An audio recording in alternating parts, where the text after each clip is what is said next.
kalau kamu sedekah motor, kamu pulang pasti dapat mobil Avanza. Logikanya kan penyesatan gitu loh. Akhirnya orang itu bersedekah bukan karena keikhlasan, tapi adanya pamrih untuk mendapatkan rezeki yang lebih tinggi. Ini aneh.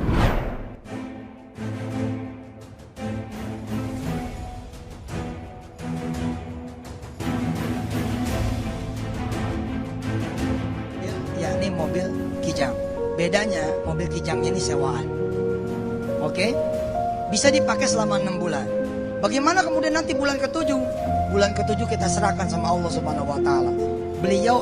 Allah akan mengganti 100 juta dikali 10, 1 miliar. 1 miliar beli aja mobilnya lagi. Subhanallah. Mau salaman kira-kira?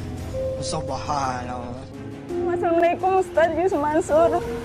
Dengan penuh harap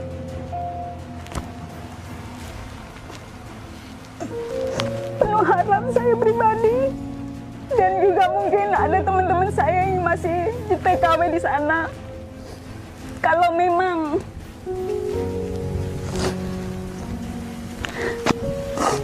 saya mohon izinkan berikan kembali apa yang sudah kita sepakati dulu. Ustadz menjanjikan income bagi hasil dan ada aset. Dan sekarang ini memang saya sangat butuh sekali. Untuk Ustadz Yusuf Mansur, sebelumnya kami mohon maaf karena selama ini kami telah begitu percaya kepada Ustadz. Kami anggap Ustadz sebagai seorang yang solih, seorang yang menebar kebaikan. Akan tetapi pada akhirnya harus seperti ini.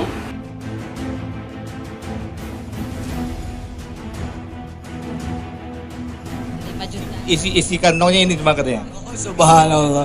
Siap, Ibu Bupati sedekah 5 juta. Tapi masih ada yang dipakai nih sama Ibu. Yang dipakai sekalian aja. Bismillahirrahmanirrahim. Alhamdulillah. Ilmunya sudah ada. Kalau kita ngasih motor, paling kagak kita dapat kijang tahun 2000. Paling kagak kita dapat Xenia dah, ya. Tahun 2000 paling kagak itu. Paling kagak. Motor berapa dijual? 7 juta. Kalau dikali 10, 70. La ilaha illallah Muhammadur Rasulullah. Nggak percaya kafir. Nggak percaya kafir. Tidak jadi sedekah motor, bodoh. Halo sahabat Indonesia, kita bertemu lagi dalam Opini Rudi. Sahabat Indonesia, Yusuf Mansur, ada yang memanggil Ustadz Yusuf Mansur. Kalau saya mohon maaf tidak pernah memanggil dia Ustadz, karena Ustadz itu adalah guru, guru itu adalah digugu dan ditiru. Tapi menurut saya ada beberapa hal baik dari Yusuf Mansur, oke, tapi jujur sosok ini penuh dengan kontroversi. Dulu pernah ada banyak kasus yang melibatkan dia, investasi bodong, kemudian penipuan perumahan syariah fiktif, banyak lagi kasus-kasus yang tidak tahu juntrungannya kemana ini. Nah, kalau lihat video tadi, Yusuf Mansur kembali berulah. Dia membuat suatu ajaran, ya, saya tidak yakin ini ajaran dari agama Islam. Pemaksaan untuk bersedekah dengan logika yang sangat menyesatkan. Bayangkan, dia bilang, kalau kamu sedekah motor, kamu pulang pasti dapat mobil Avanza. Logikanya kan penyesatan gitu. Akhirnya orang itu bersedekah bukan karena keikhlasan, tapi adanya pamrih untuk mendapatkan rezeki yang lebih tinggi. Ini aneh. Ini melawan kodrat dari sedekah. Sedekah itu adalah penuh keikhlasan, tidak dipaksa. Dia ada video tadi, istrinya bupati merogoh uang di tasnya hanya 5 juta Pak Ustadz, berharap dapat 50 juta atau 500 juta katanya. Kemudian Yusuf Mansur dengan tidak malu-malu mengatakan, itu masih ada cincin, ambil saja Bu, dikasih cincinnya itu. Ini kan fait accompli di depan publik. Otomatis istri bupati malu kalau ditodong begitu. Masa istri pejabat tidak mau bersedekah? Ini kan narasi yang sengaja dipojokkan oleh Yusuf Mansur. Sahabat Indonesia, saya tidak sependapat dengan gaya mengajarkan sedekah ala Yusuf Mansur. Bagi saya ini perampokan secara tersembunyi, penipuan secara tersembunyi dengan menggunakan kedok agama. Nah, karena memakai agama Islam, agama saya protes. Karena apa? Ini merusak citra agama. Di dalam agama Islam yang saya ketahui bahwa sedekah itu harus dengan keikhlasan, tanpa paksaan, dan tanpa pamrih. Yang diajarkan Yusuf Mansur sebaliknya, dipaksa, kemudian ada pamrihnya, dan kemudian diviralkan, dipamerkan. Ini bagi saya aneh gitu loh. Jadi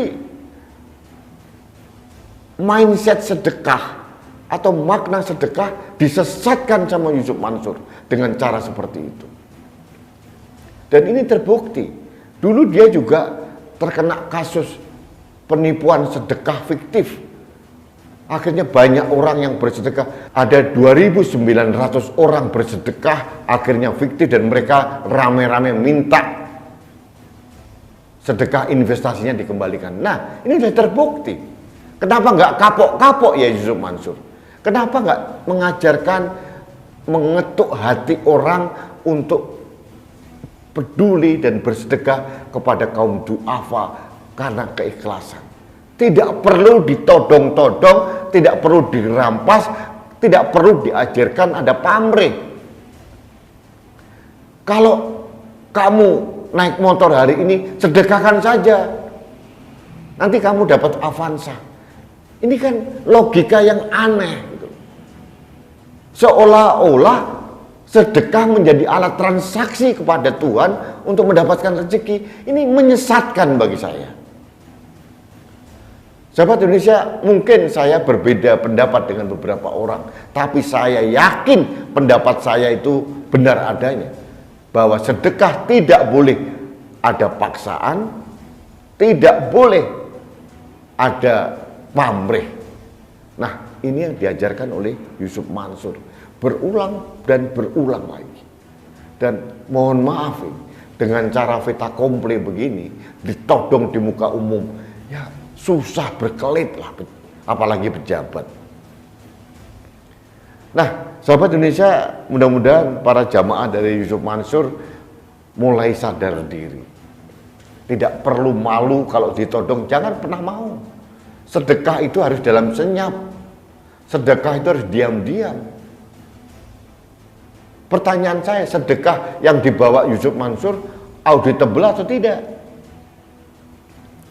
Kita khawatir saja dia tidak amanah. Disampaikan kemana? Siapa yang mengaudit? Lebih baik kita bersedekah pada lembaga yang terpercaya, pada orang sekitar kita, dan dalam senyap, dan tidak perlu pamrih.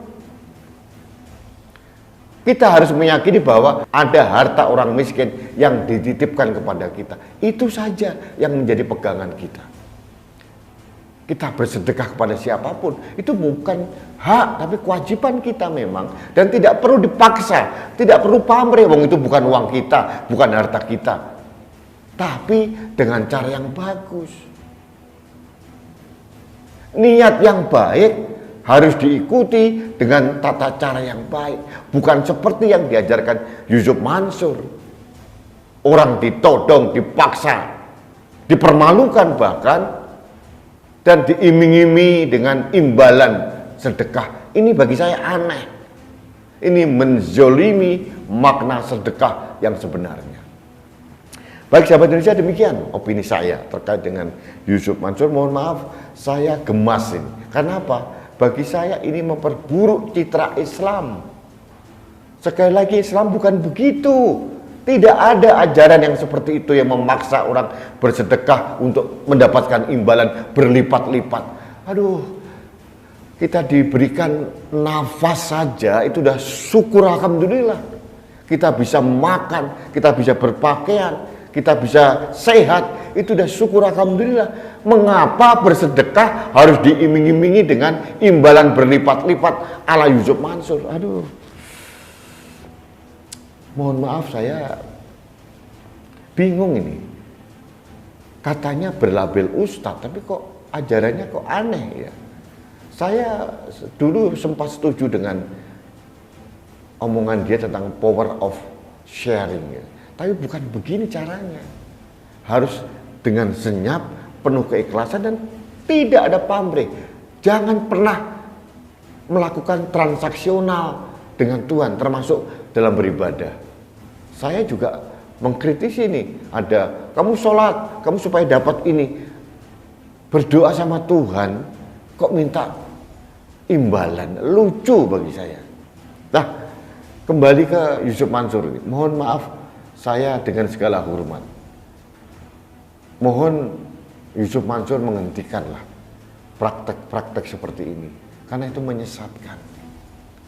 Kalau mau mengempowering sumber daya manusia Indonesia untuk bersedekah dengan cara yang lebih baik, bukan dengan dipaksa kemudian diiming-imingi seperti ini. Ini benar-benar merusak makna sedekah yang sebenarnya. Ini menurut saya. Baik sahabat Indonesia, demikian opini saya. Terakhir, tetap saya mengharapkan Anda untuk selalu menjalani protokol kesehatan. Salah satunya dengan tetap menggunakan masker. Karena masker saya melindungi Anda, masker Anda melindungi saya, masker kita melindungi Indonesia. Salam satu Indonesia, salam budaya Nusantara, salam toleransi, salam sehat untuk Indonesia dan untuk kita semua.